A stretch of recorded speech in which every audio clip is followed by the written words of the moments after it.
حضرت عثمان غنی رضی اللہ تعالی عنہ نے اپنی ذات کو سامنے رکھا ہوتا یا اپنے اقربا پرور ہونے کا معاملہ رکھا ہوتا تو مان لیتے نا، لیکن آخر دم تک اپنے دربار پر بھی کوئی دربان نہیں ٹھہرایا۔ صحابہ کرام رضی اللہ عنہ اجمعین حضرت عثمان کی بات سن کے سارے واپس ہوئے ہیں۔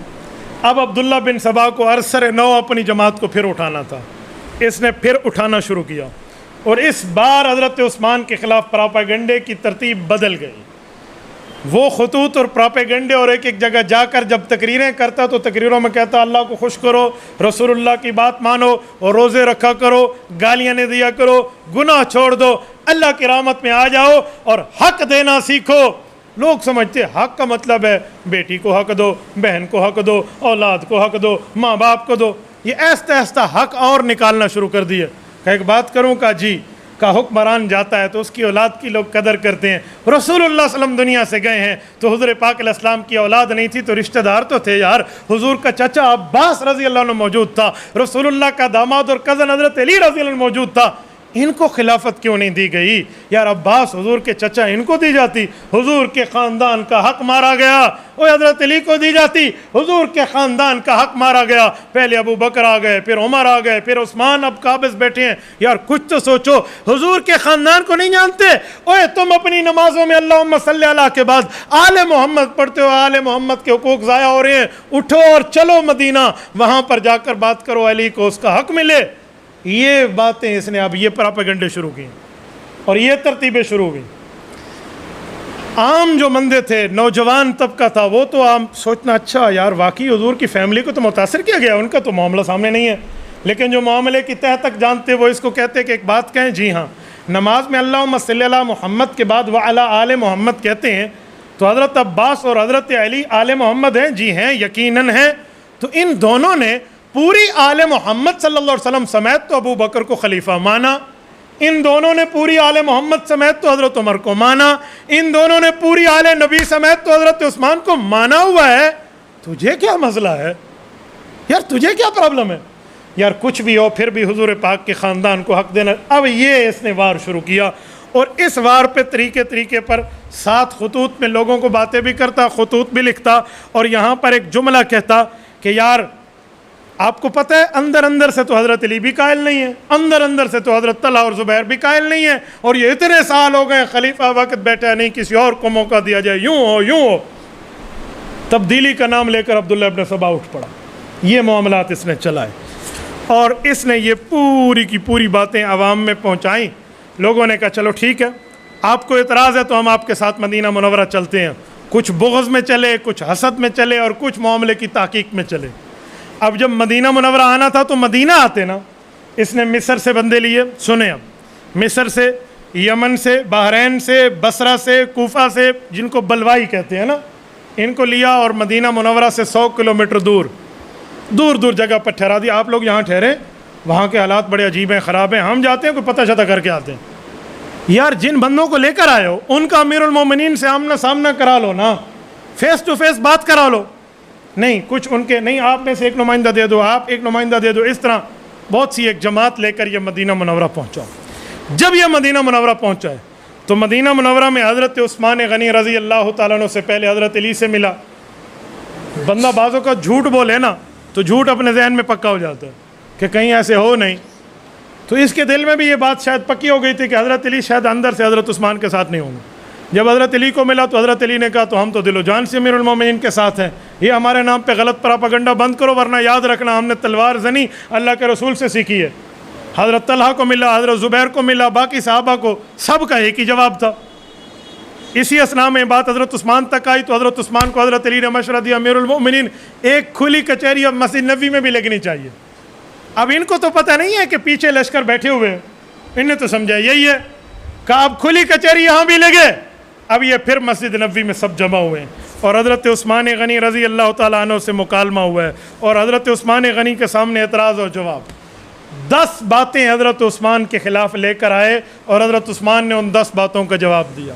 اس پر میرا تفصیلی کلپ ریکارڈ ہو چکا ہے، اس کو سن لینا، لیکن میں سرسری یہاں آپ کو وہ اعتراضات بتاتا ہوں جو امیر المؤمنین وقت پہ ان لوگوں نے کیے تھے۔ نمبر 1، کہا جنت البقیع کے ساتھ ایک چراگاہ تھی، اس چراگاہ کو آپ نے اونٹوں کی چراگاہ بنایا ہے، حالانکہ اللہ کے رسول نے فرمایا تھا لا حما الا للہ وللرسول، چراگاہ بنانے کا جو اس طرح کے معاملے کے اختیار ہے وہ اللہ رسول کو ہے، آپ نے کیوں کیا؟ یہ حضور کی مخالفت کی ہے، اس لیے ہم آپ کو خلافت پہ عہدہ براجمان دیکھنا نہیں چاہتے۔ حضرت عثمان غنی نے فرمایا بس یہی سوال ہے؟ جی ہمارا سوال پورا۔ کہا تم نے تو یہ فرمان سنا ہے، ہم نے اپنی آنکھوں سے حضور کو فرماتے ہوئے دیکھا ہے۔ حضور کے اس فرمان کا مطلب کیا تھا تمہیں پتہ ہے؟ یہ حضرت علی بیٹھے ہیں، طلحہ زبیر سارے صحابہ بیٹھے رضی اللہ عنہم، ان سے پوچھو نسلی اور قبائلی تعصب میں کوئی آدمی وڈیرا چراگاہ پہ قابو ہو جاتا تو اللہ کے رسول صلی اللہ علیہ وآلہ وسلم نے فرمایا اب اس طرح مسلمانوں کے مال پر قابض نہیں ہونا دیا جائے گا، عوام کے مال پہ اللہ کے رسول کے فیصلے سے ہوگا۔ پتہ چلا کسی کو غاصب نہیں ہونے دیا جائے گا۔ اور میں نے یہ جو چراگاہ بنائی ہے بیت المال کے اونٹوں کے لیے بنائی ہے، عثمان کے ذاتی اونٹ نہیں چرتے، یہی تو اللہ رسول کا حکم تھا۔ اچھا یہ بات تھی، اچھا یہ اعتراض ختم۔ اب دوسرا سوال انہوں نے دوسرا اٹھا دیا، آپ نے قرآن کریم کا ایک نسخہ رکھا ہے لغت عرب، لغت قریش، حالانکہ قرآن تو 7 لغتوں پہ اترا تھا، آپ نے باقی لغت کے نسخے کیوں ہٹوا دیے؟ یہ ناشر قرآن حضرت عثمان کو کہا جاتا ہے نا۔ حضرت عثمان کے سامنے یہ سوال ہوا، حضرت عثمان نے اس کا جواب دیا، کہا یہ کوئی صرف میرا فیصلہ ہے؟ یہ مکمل اجماع صحابہ سے، سب اہل بیت اور نبی کے صحابہ بیٹھے، ان سے پوچھ لو۔ ہم نے سوچا ہے کہ قرآن 7 زبانوں پہ اترا ہے، انزل القرآن علی 7 احرف، لیکن اب عجم تک ہمارا دین پھیل گیا ہے۔ عرب تو جانتے ہیں کہاں زبر پڑھنی ہے، کہاں زیر پڑھنی ہے، کہاں شد، کہاں مد، کہاں پیش پڑھنا ہے، عجم تو نہیں جانتے، انہیں تو معنی نہیں پتہ، وہاں اگر نقطے لکھے ہوئے نہ ہو تو یعلمون اور تعلمون کو فرق نہیں کر سکتے، تو ہم نے اس لغت کو باقی رکھا ہے جو میرے پاک پیغمبر کی لغت تھی، لغت محمد صلی اللہ علیہ وسلم کو قائم رکھا ہے، باقی لغات کو چھوڑ دیا ہے تاکہ جس زبان میں اللہ کے رسول قرآن پڑھتے تھے وہ زبان امت تک پہنچے۔ ہم نے تو اس طرح رکھا ہے۔ آپ کو رسول اللہ کی زبان میں قرآن کا نسخہ قبول نہیں ہے؟ اب تو لینے کے دینے پڑتے تھے۔ اچھا جی ہمیں پتہ نہیں تھا، معاملہ ٹھیک ہو گیا ہے۔ ایک اعتراض اور آیا، ہم نے اللہ کے رسول کو دیکھا حضور پاک علیہ الصلوۃ والسلام تو حج پر 2 رکعت نماز پڑھتے تھے، اس بار حج کیوں ہے؟ آپ نے سن 34 ہجری میں تو آپ نے 4 رکعتیں پڑھی ہیں، آپ نے حضور کے دین کو بدل دیا۔ اب یہ سمجھ رہے تھے کہ ہمارے پاس کوئی بڑی دلیل آ گئی ہے۔ یار کوئی دلیل ہونی چاہیے۔ میں آپ کو کہوں سرکل روڈ کو بند کرا کے خالی کرا دیا جائے اور ایک بندہ کہے ہٹ جاؤ، مال آ رہا ہے۔ اب سب دکانداروں نے شٹر نیچے کر کے ٹھہر گئے، یار کیا مال آ رہا ہے، روڈ بلاک ہو گیا، ذرا دیکھیں۔ ادھر سے دیکھا تو ایک بندے نے ایک بھیڑ پکڑی ہوئی ہے اور اس کی رسی لے کر آ رہا ہے، جی میں مال لایا ہوں۔ یہ دلیل ہے حضرت عثمان کے خلاف۔ آپ جی 4 رکعت پڑھتے، حضور نے 2 پڑھی تھی۔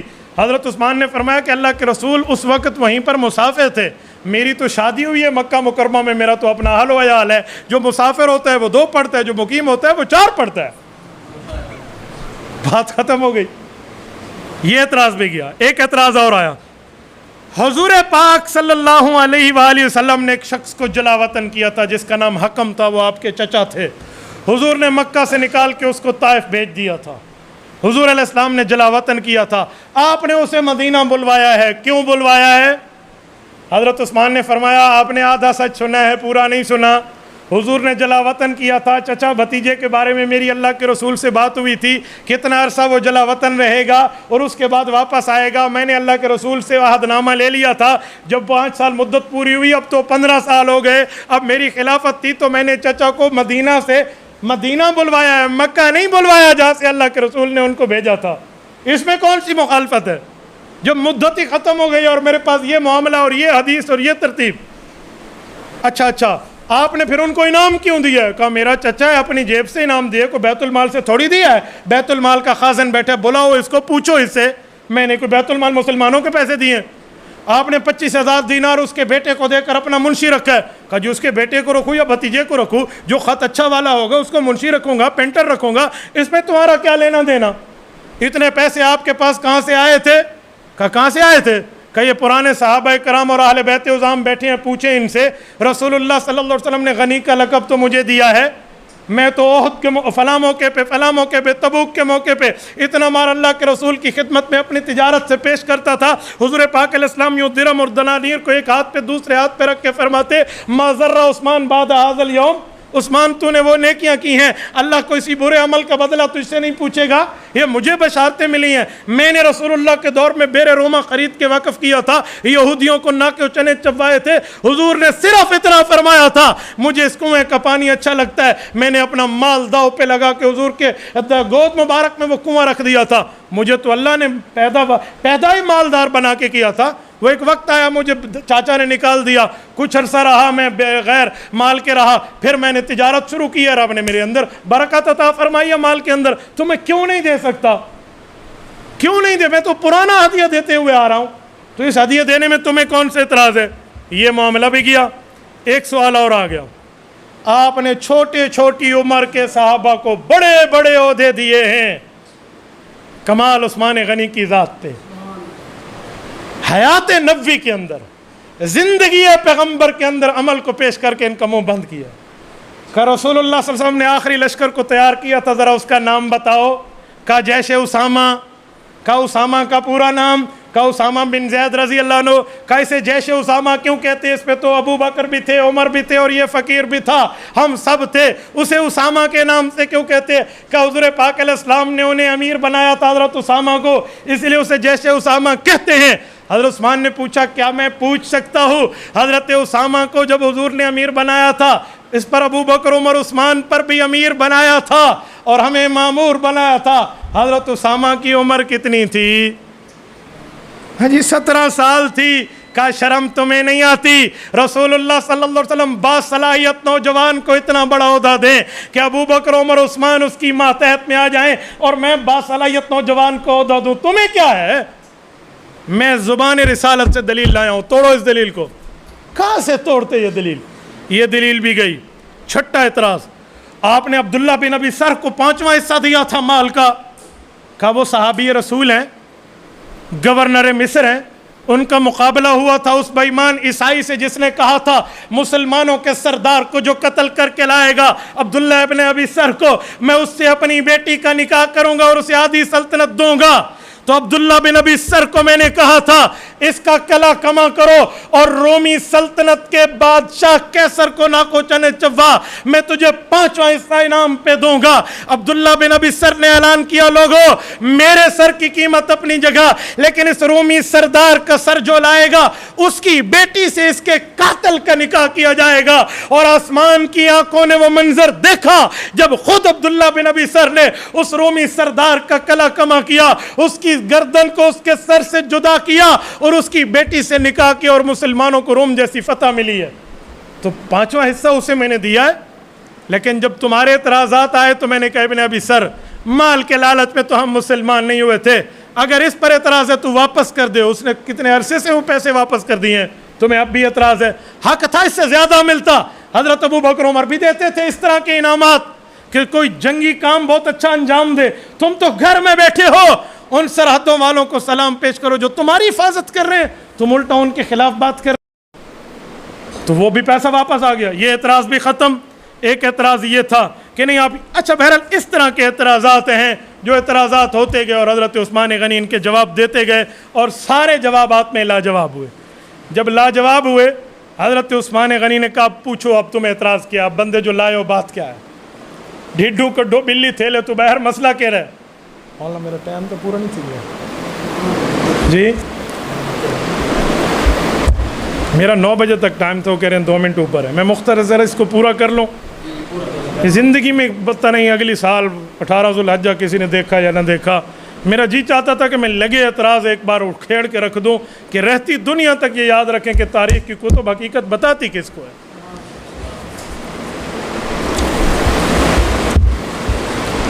سیدنا عثمان بن عفان رضی اللہ عنہ نے پوچھا اب بات کیا؟ انہوں نے کہا جی ہمیں گورنر مصر بدل کے دے دیں. اب سنیں. کہا پھر ہم یہ لشکر لے کر واپس چلے جائیں گے. کہا جی ٹھیک. حضرت عثمان اور صحابہ راضی ہوئے, دستاویز لکھی گئی, کون دے؟ اب ان نے بندہ نکالا, حضرت ابو بکر صدیق کے بیٹے حضرت محمد بن ابی بکر رضی اللہ عنہ کو لے آؤ. اب دیکھو حضرت عثمان اور حضرت ابو بکر صدیق کے بیٹے کو لڑانے کی سازش. کہ انہیں گورنر بنا دو. کہا جی ٹھیک ہے. حضرت عثمان نے کہا میرا بھتیجا ہے, ہمیں کیا مسئلہ, یہ لو وہ گورنر ہوگا, لے جاؤ اسے, وہاں والا گورنر معزول ہے وہ واپس آ جائے گا, یہ خط لو. یہ خط لے کر گئے ہیں, اپنے اپنے قافلوں کو کیا بتایا کہ حضرت عثمان نے ہماری بات مان لی ہے، بس اب آہستہ آہستہ ہم واپس ہوتے ہیں، ابھی نہیں ہوتے، 1-2 دن میں ہوں گے۔ ایک چال اس کے ذہن میں تھی، ادھر سے مدینہ سے اللہ حافظ کر کے گیا، 100 کلومیٹر دور اپنے فیملی اپنے لشکر والوں کو اعتماد میں لیا، کہ خط مل گیا، ہم یہ جا رہے ہیں، اگر یہ گورنر تبدیل ہو گیا نا پھر یہاں سے کوچ کر لیں گے۔ اب کوچ کر جاؤ نا، بات ختم ہے۔ کہا جی نہیں، دل میں کچھ اور بس رہا تھا۔ 1 سے 2 دن گزرے، ابھی راستے میں تھا کہ ہاں پڑ گئی اور وہ بندے واپس آ گئے۔ اور جی کیا ہو گیا؟ کہا عثمان غنی نے ایک خط ہمیں دیا ہے اور ایک خط خفیہ لکھا اور ہم سے دھوکہ کیا۔ دوسرا کون سا خط ہے؟ کو یہ دیکھو دوسرا خط ہے، عثمان غنی کا خط، اس پہ لکھا ہوا ہے محمد بن ابی بکر جب مصر پہنچے نا، یہ ابو بکر کا بیٹا، اس کی گردن قلم کر دو۔ اب جس گورنر کو عہدہ ملا ہے اور وہ خوش ہے کہ میں گورنر بن چکا ہوں، اسے پتہ چلے جس نے تجھے بنایا ہے وہ تجھے قتل کرنے کا حکم خفیہ خط میں دے رہا ہے، اس کا اختلاف نہیں ہوگا۔ ابھی لوگ کہتے ہیں کہ محمد بن ابی بکر کو کیا اختلاف تھا؟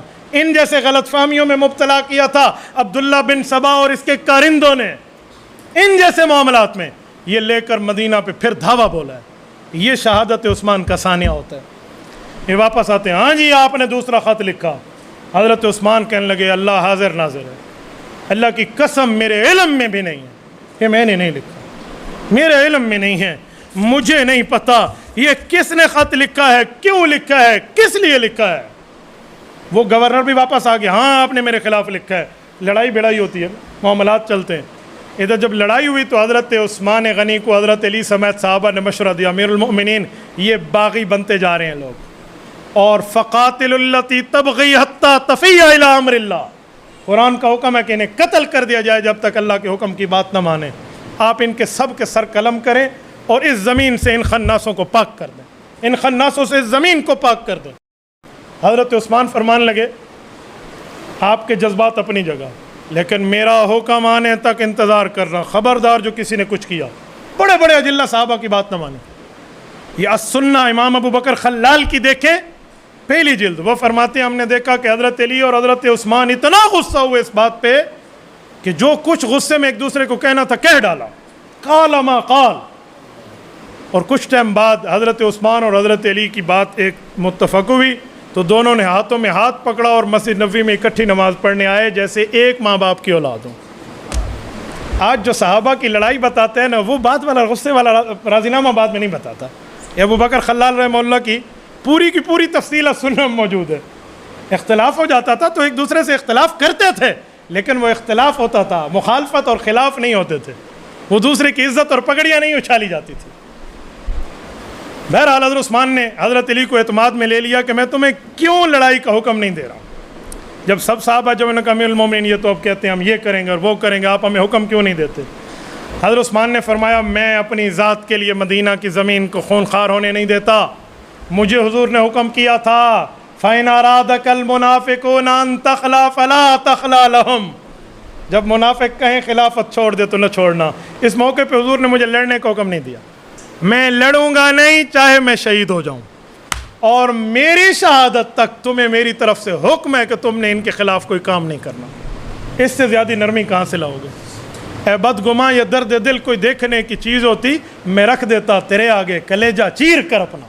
اس سے بڑا حضرت عثمان غنی رضی اللہ تعالیٰ عنہ کی بردباری کا کیا مقام ہے؟ سیدنا معاویہ بن ابی سفیان کی بردباری بڑی مشہور ہے، لیکن عثمان کی بردباری بھی اس سے کم نہیں ہے۔ حلیم الطبع آدمی ہیں حضرت عثمان غنی رضی اللہ عنہ، اس موقع پہ بھی انہیں سمجھاتے رہے، حلف دیتے رہے کہ میں نے نہیں کیا، میں نے نہیں۔ گھر کا محاصرہ ہوتا ہے، باہر نہیں نکلنے دیتے، مسجد نبوی کی نمازیں موقوف ہیں، یا یزید کی دور میں ہوا ہے مسجد نبوی کی نمازیں موقوف، یا ان جیسے بے ایمانوں کے دور میں ہوا جن نے حضرت عثمان کے گھر کا محاصرہ کیا۔ اب صحابہ کرام حضرت عثمان کے پاس آتے ہیں، کوئی پانی کی چیزیں کوئی باقی چیزیں تو وہ نہیں لانے دیتے، اور صحابہ کرام لڑتے ہیں تو ایک دوسرے کہتے ہیں جی لڑنا نہیں، امیر المومنین نے منع کر دیا، اب کیسے لڑیں گے؟ گھر میں جو اشیاء خرد و نوش تھی وہ آہستہ آہستہ ختم ہو گئی ہیں۔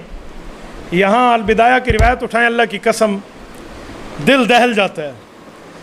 حضرت علی المرتضیٰ اپنے کندھے پر چھوٹا مٹکا اٹھا کر لا رہے تھے کہ ایک بلوائی نے تیر مارا اور وہ مٹکا ٹوٹ گیا۔ حضرت علی المرتضیٰ کی آنکھوں سے آنسو آ گئے، گویا الفاظ کا مطلب یہ تھا کہ یار میں نے کوئی چوڑیاں گویا نعوذ باللہ تو نہیں پہنی ہوئی، لیکن میرے ہاتھ بند ہیں امیر المومنین کے حکم کی وجہ سے، ورنہ آج یہ میرا مٹکا جو امیر المومنین کا پانی لے کر جا رہا ہوں، ان کی جرت یہ توڑ کے دکھاتے، ان کی جرت یہ توڑ کے دکھاتے۔ کتنا عرصہ، علماء نے 40 دن کے لفظ لکھے ہیں. اس کنویں سے بھی پانی بند ہو گیا جس کنویں کو حضرت عثمان نے خرید کے مسلمانوں پہ وقف کیا تھا. سیدنا عثمان غنی رضی اللہ تعالیٰ عنہ تشریف لاتے ہیں اور ان لوگوں سے ایک بات کرتے ہیں کہ لوگوں، یہ کیا معاملہ تم نے شروع کر لیا؟ یہ کیا معاملات میں تم لوگ آ گئے ہو؟ کیوں میرے خون کے در پہ ہو؟ حضرت عثمان غنی رضی اللہ اس موقع پہ فرمان لگے، میں تمہیں قسم دے کر کہتا ہوں کہ کیا میں نے رسول اللہ صلی اللہ علیہ وسلم کے قرآن کو اترتے ہوئے نہیں لکھا تھا؟ کیا میں رسول اللہ کا سچا صحابی نہیں تھا؟ تم نے میرے اوپر پانی بند کیا. کیا میں نے اپنے پیسوں سے وہ زمین کا کنواں خرید کے مسلمانوں کو نہیں دیا تھا ظالموں؟ کیا مسجد نبوی کی توسیع کے لیے میں نے اپنی زمین خرید کے حضرت رسول اللہ صلی اللہ علیہ وسلم کی مسجد نبوی میں شامل نہیں کی تھی؟ اس طرح حضرت عثمان غنی نے ایک اصلاحی خطاب فرمایا. مورخین لکھتے ہیں کہ خلیفہ ثالث نے حق اور باطل کو 2 اور 2 4 کی طرح اس خطاب میں واضح کر دیا. جو اس مجمع میں مخلصین لوگ تھے نا وہ ہٹ گئے، کچھ رہ گئے عبداللہ بن سبا کے ساتھ. جب لڑائی عروج پر پہنچی ہے اور پانی وغیرہ بند اور یہ وہ اور گھر کے معاملے ختم، اس موقع پہ صحابہ کرام میں بہت سے صحابہ حضرت عثمان کے ساتھ اس بات پہ جھگڑ پڑے کہ امیر المؤمنین ہم سے یہ نہیں دیکھا جاتا، وہ ظلم پہ ظلم کریں، آپ ہمارے ہاتھ باندھ کے بیٹھیں. کہا جی نہیں، آپ نے نہیں لڑنا. حضرت عامر ابن عاص رضی اللہ عنہ جب صحابی کہنے لگا پھر میں یہاں سے ہجرت کر کے جا رہا ہوں، مجھ سے یہ برداشت نہیں ہوتا، ہم ان کے جو ظلم برداشت کریں اور آپ ہمیں کہتے ہیں آپ نہ کریں. حضرت عثمان رضی اللہ تعالیٰ عنہ کے اس حکم پہ حضرت عامر ابن عاص اپنی فیملی کو لے کر ہجرت کر کے تشریف لے گئے. وہ مدینہ منورہ میں اس موقع پہ موجود نہیں رہے. باقیوں کو حضرت عثمان نے ویسے حج پر بھیج دیا تھا کہ تم چلے جاؤ، اس دفعہ کوئی معاملہ خراب نہیں ہے، چلے جاؤ، کوئی نہیں مسئلہ، چلے جائیں، یوں کر کے بھیج دیا. اور مدینہ میں کل 17-18 مسلمان کے قریب بندے رہ گئے ہیں اور معاملہ چلتے چلتے ایک دن پہلے حضرت عثمان خواب دیکھتے ہیں. اللہ کے رسول صلی اللہ علیہ وسلم کی زیارت ہوئی ہے، فرمایا عثمان کل کی افطاری آپ میرے پاس آ کر کرنا. اس سے حضرت عثمان غنی کے دل کو مزید تقویت ملی کہ میں حضور کے فیصلے پہ صحیح ڈٹ کے بیٹھا ہوا ہوں، ورنہ فرما سکتے تھے نا کہ لڑائی شروع کر دو. کہا نہیں، افطاری میرے پاس کریں گے. اگلے دن بیوی کو فرمایا کہ مجھے پاجامہ دے دیں، آج تک ہمیشہ تہبند پہنا تھا. کہا پاجامہ کا ہو سکتا ہے میرے قتل کے اوپر آئیں تو سطر ظاہر نہ ہو، میں سطر کی حفاظت کے لیے. قرآن کریم کے 40 ختم ہوئے تھے. حضرت عثمان غنی نے اس دن درباریوں کو بلایا اور سب کو، اور وہ جو اوپر ٹھہرے تھے، اور پیرہ داروں میں آپ کو پتہ ہے کون کون ہے؟ حضرت ابو ہریرہ ہیں، حضرت عبداللہ بن عمر ہیں، حضرت حسن ہیں، حضرت حسین ہیں، حضرت علی ہیں، اور اس طرح کے صحابہ کرام شامل ہیں. بڑے صحابہ کو تو عثمان نے گھر بھیج دیا، جو چھوٹے ان کی صاحبزادے پیروں پہ ٹھہرے ہیں نا، تب قاتب نے ساتھ میں حضرت عثمان نے ان سب کو کہا بیٹا آپ گھر جاؤ، کوئی نہیں مسئلہ، اللہ خیر کرے گا، آپ جاؤ. 20 غلام تھے، ان کو آزاد کیا کہ اس شرط پہ آزاد کر رہا ہوں میری طرف سے ان کے خلاف تلوار نہ اٹھانا. آزاد ہو گئے. چلے آخر میں حضرت حسن کہتے ہیں حضرت حسن کونے میں بیٹھ کے قرآن کریم پڑھنے لگے تو حضرت عثمان نے فرمایا بھتیجے میری بات مانیں، آپ چلے جائیں. آپ کیوں بیٹھے ہیں؟ میں نے سب کو بھیج دیا، آپ بھی جائیں. لرزتی دل کے ساتھ اور لرزتے ہاتھوں کے ساتھ اور برستی آنکھوں کے ساتھ حضرت حسن وہیں سے نکلے ہیں، یہ واپس آئے ہیں. پیچھے جو معاملہ ہوا نا اس موقع پہ، محمد بن ابی بکر جو حضرت ابو بکر کے بیٹے تھے، ان کے دل میں یہ بات تھی تو صحیح، یہ گھر میں آئے ہیں شہادت کے عین دن. حضرت عثمان سے گفتگو کی کہ آپ نے اچھا نہیں کیا، آپ تو میرے چاچا تھے، آپ نے میرے قتل کا مسئلہ لکھا. یوں گفتگو کے دوران اتنا غصہ ہوئے کہ حضرت عثمان کی داڑھی مبارک تک ان کا ہاتھ گیا ہے. تو حضرت عثمان نے ان کو فرمایا کہ بھتیجے آج تیرا ابو بکر ہوتا تو تجھے یوں کرنے دیتا؟ اس پہ لرز. میں اللہ کو حاضر ناظر کر کہہ رہا ہوں، میں نے تیرے قتل کا خط نہیں لکھا. جھوٹ بولتے ہیں یہ، میرا آپ سے کیا مسئلہ؟ میں تو آج بھی آپ کے والد کو سلام پیش کرتا ہوں اور تو اس کی اولاد یوں. حضرت عثمان کی آنکھوں میں چھپے ہوئے سچ کو محمد بن ابی بکر نے دیکھا نا، کہا میں معافی مانگتا ہوں. یہ کہہ کر باہر نکلے، لوگوں کو کہا ذلیلو یہاں سے چلے جاؤ، جو میرا اعتراض تم نے میرے اوپر ڈالا تھا وہ اعتراض ختم ہو گیا، میرا دل صاف ہے. وہ اٹھ کے چلے گئے. کون کہتا ہے صحابی رسول یہاں قتل میں شریک تھے؟ کون سے صحابہ تھے؟ نعوذ باللہ. حضرت عثمان غنی کا خالی موقع دیکھ کر گھر کو، یہ آخری بے ایمان یہاں پر کودے ہیں گھر میں، اور گھر میں کود کے حضرت عثمان سے لڑائی شروع کی ہے. ایک شخص ہے عبد الرحمن بن عافقی، یہ ملعون حضرت عثمان کے قاتلین میں ہے. اس نے پہلا برچ حضرت عثمان کے سر پہ مارا تو خون کا فوارہ نکل کے قرآن کریم کی اس آیت پہ گرا، فَسَيَكْفِيكَهُمُ اللَّهُ، آیت نمبر 137 سورۃ بقرہ. اس کا ترجمہ ہے اللہ ان ظالموں کے لیے کافی ہو جائے گا. یہ آیت رنگین ہو گئی حضرت عثمان کے خون سے.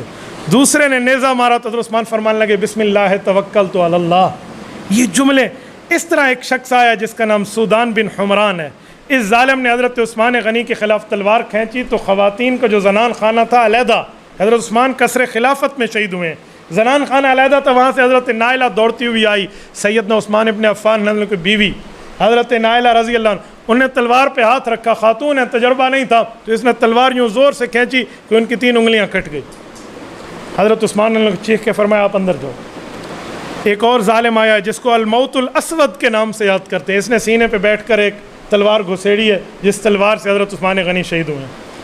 یہ لڑائی اور شور شرابہ میں جو 20 غلام آزاد ہو کے گھر گئے تھے، جن صحابہ کو حضرت عثمان نے گھر بھیجا تھا نوجوانوں کو، وہ غافل نہیں بیٹھے تھے لیکن حکم کے پابند تھے تو چلے گئے، وہ دوڑتے ہوئے آئے ہیں. یہاں لڑائی ہوئی ہے. اس لڑائی میں حضرت ابو ہریرہ زخمی ہوئے ہیں، حضرت حسن زخمی ہوئے ہیں، انہیں اٹھا کر لے جایا گیا تھا. یہ تاریخ میں البدایہ والنہایہ واضح لکھتی ہے. یہاں پر حضرت عثمان کے 2 غلاموں نے یہ سودان بن حمران اور کنانہ بن بشر کو یہی اپنے ہاتھوں سے قتل کیا ہے، جنہوں نے حضرت عثمان غنی رضی اللہ تعالی عنہ کو قتل کرنے میں ساتھ دیا تھا.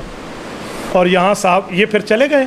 حضرت عثمان غنی رضی اللہ تعالی عنہ کا یہاں جنازہ اٹھا ہے، جنازے کے بعد تدفین ہے، جنازہ پڑھایا گیا ہے، معاملات ہے یہاں. لیکن ایک صحابی رو کر کہتا ہے کہ ہمارے ہاتھ کو باندھا ہوا تھا امیر المومنین نے.